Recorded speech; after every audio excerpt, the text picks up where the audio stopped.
Ya, jadi kalau gini, Anda kalau bekerja, Anda, kita bekerja, kan dapat gaji ya, gaji. Ya, itu bahasa Arabnya gaji. Sekarang ada yang menyebut ratib. Ratib. Pokoknya disebut ujrah. Pokoknya yang harus dibayar. Makanya kalau Anda ke Timur Tengah itu naik taksi, ada tulisan atasnya taksi ujrah. Ya, bukan punya si ujrah. Nanti kalau ke Mekah naik taksinya punya si ujrah, si ujrah punya banyak taksi. Ya, bukan. Itu taksi bayar. Bukan gratis, bukan free. Jadi begitu Anda keluar menggunakan jasanya, bayar, berikan pokok dari jasa yang telah dia kerjakan. Perhatikan baik-baik. Teman-teman sekalian, ketika Anda bekerja dalam urusan dunia, Anda mendapatkan ujrah. Nih bayar 10 dinar, 10.000 rupiah, sekian, sekian, sekian. Ketika Anda kerjakan untuk misi akhirat supaya bekal untuk pulang, bukankah 10 juta ditabung, tabung, bikin rumah kan? Beli pakaian yang elok, beli kendaraan. Sama persis Anda sholat itu diberikan juga bayarannya, diberikan juga pokok pemberiannya. Anda puasa diberikan pokoknya, baca Al-Quran dikasih bayarannya, namanya pahala. Dalam bahasa Al-Quran disebut ajrun namanya. Dunia ujrah, akhirat ajrun. Lahum ajrun ghairu mamnun. Ajrun. Berapa ukurannya? Minimal 10. Turun Quran surah ke-6 ayat 160. Ya, kita keluarkan supaya terukur. Ya. Setiap pekerjaan dunia menjadi nilai akhirat punya poin.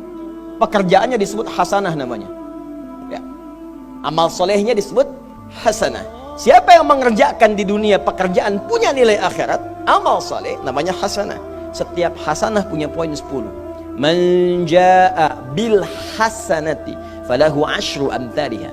Siapa yang mengerjakan perbuatan di dunia dan punya nilai akhirat, bekerja dikerjakan karena Allah mencari yang halal. Tuliskan poinnya. Salat, tuliskan poinnya. Setiap pekerjaan 10. Hitungannya 1 keduanya 500 tahun, 2 ketiganya 500 tahun, 3 keempatnya 500 tahun. Jadi jangan menghitung 1, 2, 3 terlalu sedikit. Ya. Di hadis Muslim saya sering katakan, ke masjid saja dapat 25 poin baru nyampe. Jarak 1 kedua 500 tahun. Jadi kalau ada yang tidak sholat dalam sehari, 1 kali sholat kehilangan 10 pahala kali 500 tahun. Dia kehilangan pahala 5.000 tahun. Ya, dosanya berapa? Nah, makanya sering kita bermohon begini, ya Allah, jadikan semua perbuatan duniaku punya nilai akhirat supaya ditampakkan di akhirat. Di hasanah dunia ini akan ditampakkan saat dihisab di akhirat. Makanya sering kita katakan, ya Al-Baqarah ayat 201, wa minhum may yaqulu rabbana atina fid dunya. Ya Allah, jadikan semua kegiatan duniaku hasanah. Namaku sudah hasanah ya Allah. Perbuatanku belum tentu. Ya sudah, suami namanya Hasan, ya istri Hasanah, anaknya Husna, ya kan? Yang laki-laki Husain, tuh. Semua kumpul. Tapi kalau pekerjaannya tidak demikian menjadi amal soleh, nggak terkumpul ini. Ya, dan akhirat pun nampakkan lagi hasanahnya. Maka diteruskan ayatnya, wa fil akhirati hasanah. Makanya saat di akhirat itu ditampakkan, faman ya'mal mithqala dzarratin khairan yarah. Ya, makanya kalau mau mithqal, yang khairan yarah, jangan yang syarran yarah. Ya, pada yang baik-baik, miskol tahajud, miskol untuk baca Quran, ya, miskol untuk bisa tilawah, miskol untuk mengingatkan puasa sunnah, itu khairan yarah. Ya, miskol pada yang tidak bagus, tinggalkan, itu syarran yarah. Ini balik sini. Maka dapat kita nilai ini, kembali kepada Allah, kumpulkan semua ini. Tinggal nanti, tergantung Anda mau punya rumah di yang mana daerahnya. Komplek yang elit. Di Indonesia, di sini Jakarta ada Pondok Indah. Ada beberapa tempat-tempat yang lainnya, elit kalangannya, Menteng, dan seterusnya. Maka di surga pun ada komplek yang elit-elit. Ada Firdaus, ada surga Aden, ada macam-macam. Tinggal Anda cari bekal yang serius, turunkan kemudian ke bumi. Cuman sayang, dari sekian waktu yang Allah berikan disebut dengan ajal, menjadi batasan kita untuk beramal. Setiap kita dibatasi oleh waktu. Seperti Anda pun bekerja dunia, bukankah ada waktunya? Waktu produktif untuk bekerja, setelah itu ada masa pensiunnya. Dalam bahasa Arab, sesuatu yang kita kerjakan dengan batas dan setelah hilang batasnya, selesai aktivitasnya, disebut dengan ajal namanya. Maka Allah membuat ketentuan, kita pun tidak abadi di bumi. Setiap kita punya batas waktu, kalau selesai dinas kita dan pulang kita untuk mempertanggungjawabkan semua yang kita kerjakan di sini. Maka turun Quran surah ke-7 ayat 30 berapa? 4 untuk menggambarkan ini. Walikulli ummatin ajal fa idza jaa ajaluhum la yastakhiruna sa'ata wa la yastaqdimun. Setiap umat seluruhnya tanpa kecuali itu pasti punya batas waktu untuk beraktivitas dan selesai pulang. Aktivitas kita ketika bergerak mencari kehidupan ma'isyah, pekerjaannya disebut dengan asya. Diingatkan kalau harakat fathah turun ke bawah kasrah artinya selesai harakatnya, hilang pekerjaannya. Dari asya menjadi isya. Setiap hari diingatkan kita dengan salat isya. Hei, seaktif-aktifnya Anda, sesibuk-sibuknya akan selesai semua itu dan semua kita akan pulang. Bukankah setelah isya kita terpejam? Itu kan latihan. Makanya dalam doa saat akan tidur jadi disebutkan bisikallahumma amutu wa ahya. Ada riwayat lain ahya wa amut. Riwayat populernya amutu wa ahya. Mungkin malam ini saya pulang, saya meninggal. Makanya saat kita bangun dari tidur kita ucapkan alhamdulillahilladzi ahyana ba'dama. Ada maknya, sementara aja. Satu saat mungkin pulang. Kita nggak tahu di bagian mana yang tidur itu mengakhiri kehidupan kita saat kita pulang. Karena itu serius. Ada saatnya kita pulang.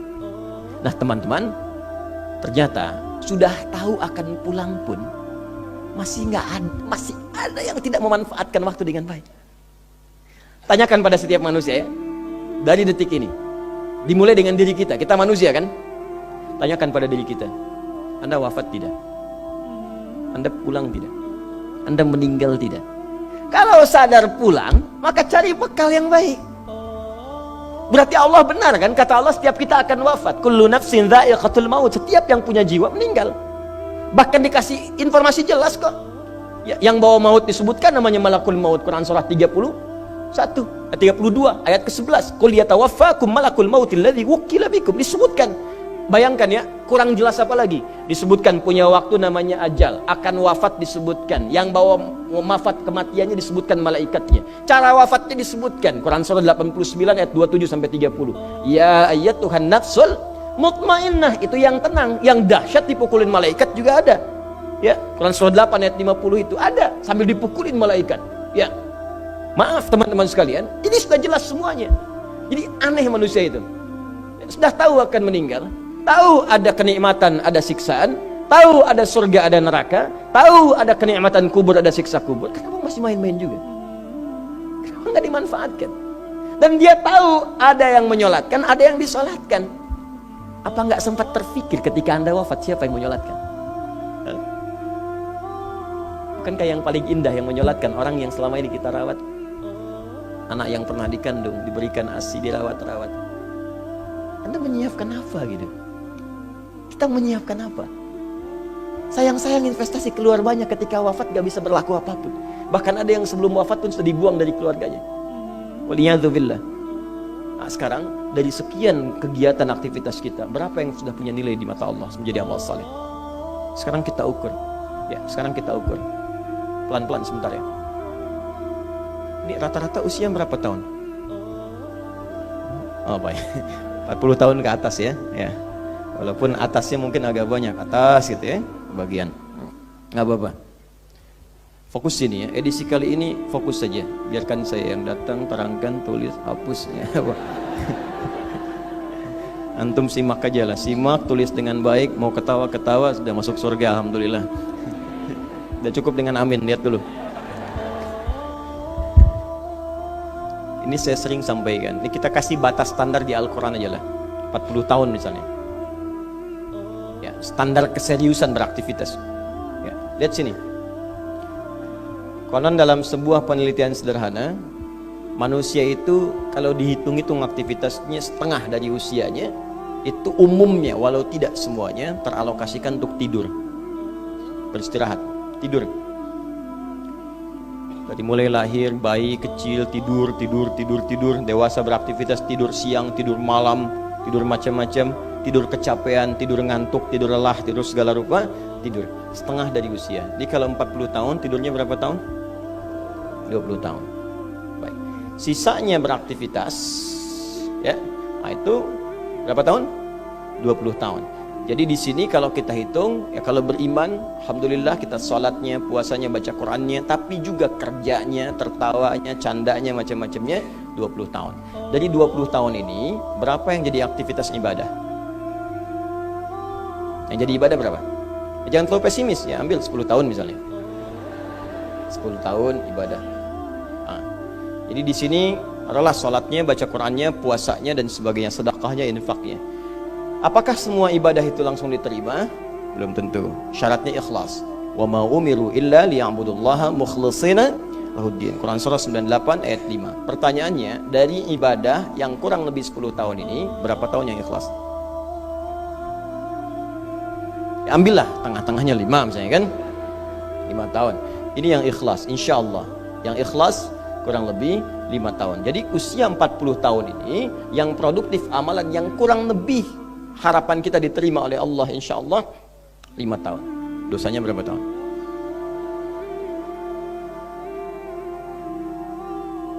Dan masih bisa tertawa.